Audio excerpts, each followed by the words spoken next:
người Gaza ai làm răn lá vàng trong chừng thang bên màu oanh cười lan bên lan cơi xem ru bờ sắp ai qua ban con môn này có mấy cô lùm bị băng mệt và là thì buồn sang khắp những tên mình ta hàng lấy hết lê bị băng đã buộc cái lại này có hiểm bạc cơ lấy tích nuôi đôi cái thập cái chặt thái lê từng lùm nuôi ta ba lần là màu ngốt ninh lê rung răng cái tùy tua do ta một vật liệu mà rõ mong tập phun nó cái nào cái đang sản năm nhiều ngặt nách nhiều prai nhiều plư hàng lấy phiền đặt một đường này do nó mệt vã mấy độ anh chặt hại nó cất mình ạ nó lại bố tôi như mại doan nhiều lại lu cái nào mệt và dòng thời về bà ta cá thóc lọt lá cá mà thóc lu bơi đồng plư ta bơi bà thích tập bộ nó bạn nào bạn đã thổ mệt vã ta xem lăng riết ta xem ta tụ bla là ta tiếp sang nọ ta nhập hà ra ta được biết bằng nhau ta được biết tuyệt lôi nhập hà ra lại thì bôi dự được sang nọ yếu dưới cái là có mấy càng ta chôn được lại dưới ta luôn ta cái nào buồn sang ta này lại tụ đinh tụ nách tụ bọt rồi nhiều cái năng thọ bọt thọ nách thọ đinh đối như một thọ nghèo dưới nó nứt lên tầm đi rồi tầm đi màu làm lửa lúc tụ pan trong đây màu có mệt vậy dòng đời đã màu tụ lê tương lắng mạ rõ keng cái nút ná UN lê thái keng ru chum bình nuôi được gặp thầu về làng rồi cả lạc biệt giờ ta lệ màu sai cho nuôi doan nhiều mạ đường bên thái nàng gự dân tập bố nhau cho doan cấp tự yêu của những phía mại ta lệ nhiều doan nhiều loại doan ấy doan như ý là lệ loại doan ấy doan sao mà luôn lệ doan nên nhiều tị nàn ta tị nàn kéo tới hàng UNHCR lại như thâu ra chứ đây bữa ra rồi na rồi đây là dọn như tôm clom nuôi như đội chùm về thì sao được như thâu mày nuôi chứ đây có về lòng con chứ đây mộ ta lại ní ý tổ bạn ní chặt hai vừa nuôi tị nạn UNHCR về lòng lại như về lòng tôm clom chưa nào lấy tới ý đậu ý bộ đậu vừa một ý po mà bây giờ câu này phải học pre ý đậu là một ý hẹp ý bù lại bù mình việc rồi xăm mất cứ cơ chung nhưng phải nhưng á cái này doan mút được làm trà đằng này nhưng phải rất lẹ mặn nuôi tị nạn mà bây giờ liệu làm trà gì nhưng bạn nhìn lần chính lại luôn lại bù mò pha đéo lúc na không sản Việt Nam như sót lại viền buồn cục rồi à như sót lại phiền buồn cùng lẽ đừng bình trà ra này đang trà với tụ này là hil mà cuộc này dọn thêm phải cứ hụi mà hụi sót lại phiền quốc tế giật rồi sao mà sót lại phiền quốc tế em phải đang đình trà như này tiếp tay với cả con sản Việt Nam rồi mạng nuôi được cái đập chặt này nuôi là lại nuôi UN bây giờ nuôi được tại chỗ đà đang lại ta nghe đang mạng nó lên là làng cả đà hơi cất ta đang tôi accept được làng dua nan itu và bla bla nuôi y nhập hà y được biết bằng nhau đang tự chọn đang nuôi đang tự chung rồi vậy nó đi dọn việc tương hợp y tụ cha đang này po phun cha đang tắm như mại là y bắt đầu ngáo vậy sao y chấp nhận chứ bữa nay là y bao mò số cha là cha đang tự chung y vì y tụ lại vì bong cái đội tập đang của về làng phải y tập y xăm mà cha nó cái nào Việt Nam Cộng sản Việt Nam tôi được mãi phải nhiều số thực hiện quốc tế rồi này lũ dòng tề là họ bỏ do mày nào đâm đi nên là có bộ quần áo lũ dòng tề là nào màu bờ hạ kỵ là một lầu tu cùm lục có nuôi đối cái chẳng UN là mạng rõ nhưng bạn càng lại cả nạn buồn sang đi vào nuôi tị nạn này là càng phía đội cha làm còn do cha nó lại bù màu lên ngày ố đôi cái tập này ăn tôi cũng là tùy được mạng mà vì nó có ít lần video có trả lời nhiều mạng đường vận tải là lại chính công an thái tùy tua để xem lằng nhưng bạn người tiền ăn tay nhiệt độ tôi còn là con sản tùy được mạng như yêu nhiệm vụ hại là tôi FPMV lằng duyên ít lệ nuôi bù yôm ô người tiền nạn do kết là lùi một tôi ép lâm lớp lúc lừa tuột luôn tùm mà lừa lúc span mà lừa lúc tuột pan mà nào nhiều ép đó là lừa tuột luôn để gặp lằng Vụ blogger Đường Văn Thái nghi bị bắt cóc. ISJ quan ngại về trường hợp ông Đường Văn Thái bị bắt cóc. Human Rights Watch kêu gọi Australia gây áp lực đối với Việt Nam về nhân quyền. Việt Nam phản ứng lệnh cấm đánh bắt hàng năm của Trung Quốc ở Biển Đông. Lực lượng cảnh sát đặc nhiệm thuộc Cảnh sát Hoàng gia Thái Lan đã vào cuộc điều tra vụ một người tị nạn chính trị Việt Nam, blogger Đường Văn Thái, tức YouTuber Thái Văn Được, bị mất tích ở gần nhà trọ ở tỉnh Pathum Thani chiều muộn ngày 13 tháng 4, nhưng đang luyện cô là tùy thua, giờ đang hụi của mạng, cái trà đang cuộc hem lên, nhu tùy được mạng, lê tưng đang free thì hàn tùy ép cô này bay nhiệt độ, bởi nhà trọ cái chỗ lần, đang tùy là ép, nó đang cai camera là buộc pí bảng cả thế,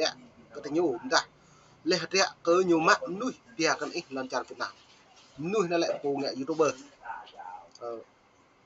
dân là dòng thế, dưới nên bà ra lệ hiếm bạc, cái tài dồn ta. Bây giờ zoom lại chính ta làm nuôi liên quốc đang tôi về tôi xem nên mời về ít làng rút một lần này hui gắt đang hui lại sau lại phiền lần chặt là về nuôi bố cạo lên đang đinh lần chặt là mẹ cái đang ăn Việt Nam xịn nuôi như thế nào phía cái lần chặt à Việt Nam thì đây gặp mở được. Sau đó lại đột nhiên xuất hiện ở Việt Nam và bị bắt. Bà Grace Bùi, một nhà hoạt động nhân quyền người Mỹ gốc Việt sống ở Bangkok nhiều năm qua, cho biết trong ngày 20 tháng 4, cảnh sát đặc biệt Special Force họ đã vào cuộc ngày hôm qua. Họ bắt đầu điều tra về cái vấn đề mất tích của Đường. Tôi nghĩ cái chuyện này nó sẽ rất là lớn hơn là cái chuyện của Trương Duy Nhất, là vì Trương Duy Nhất thì có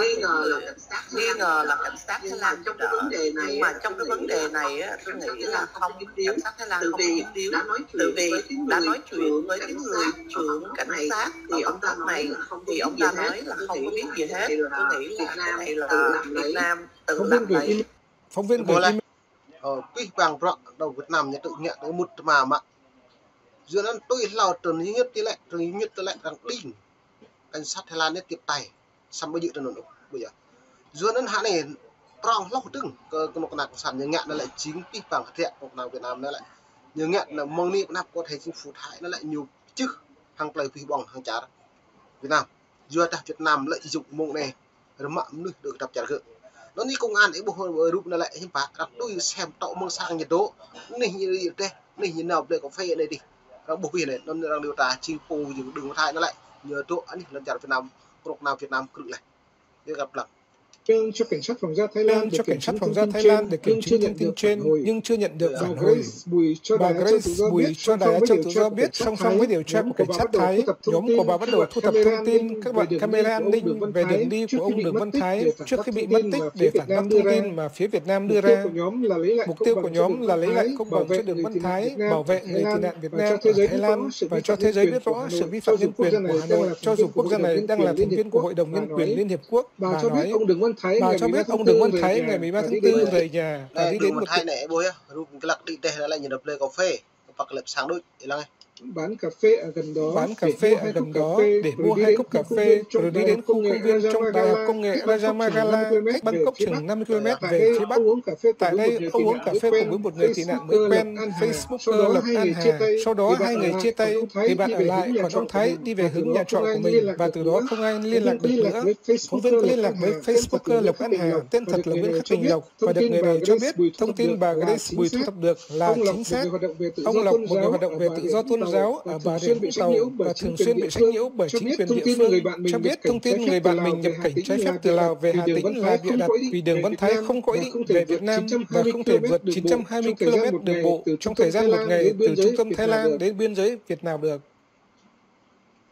Liên đoàn quốc tế nhà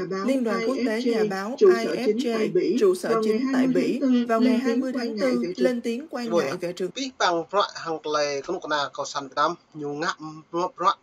ngã sót lệ phiền bí bằng cha bơi như cái này thì lên là cha moni nạp cha tụi chung chỗ vừa lâu thì để mở lại từ đà lại trường duy nhất lại mạng vậy đi Bangkok nhiều của mình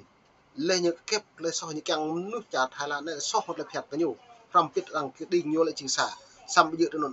này lại bí bằng bữa bố lại công an Hà này là tôi xem rồi đặc tụ càng nuôi càng đời công bằng trình gự bộ mọi trà cái này là một lấy số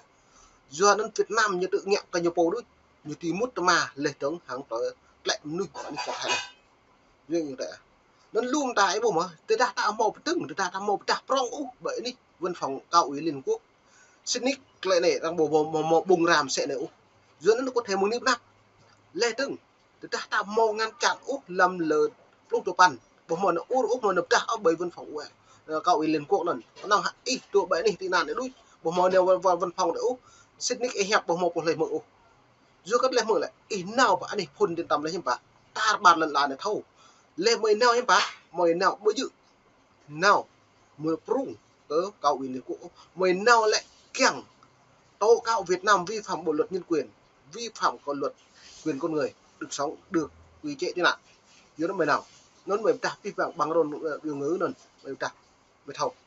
mười ta về vi phạm kinh nuôi ta bàn làm thầu lớn hạn này rằng lên án Việt Nam có một lệ lệ trong chứ các là nuôi bằng họa còn bằng họa cái nhố chắc chắn nhiều cái nhà nào riêng chẳng Mỹ này lại rằng tôi lên tiếng Việt Nam vi phạm nhân quyền rất nhiều đấy nên môn này mày đi cái vi phạm Ebola khật lại video không mày đừng nguyên hại lại mày còn đã chôn Ebola thằng lại rồi vì là công an là tôi xem với bọc trong về lằng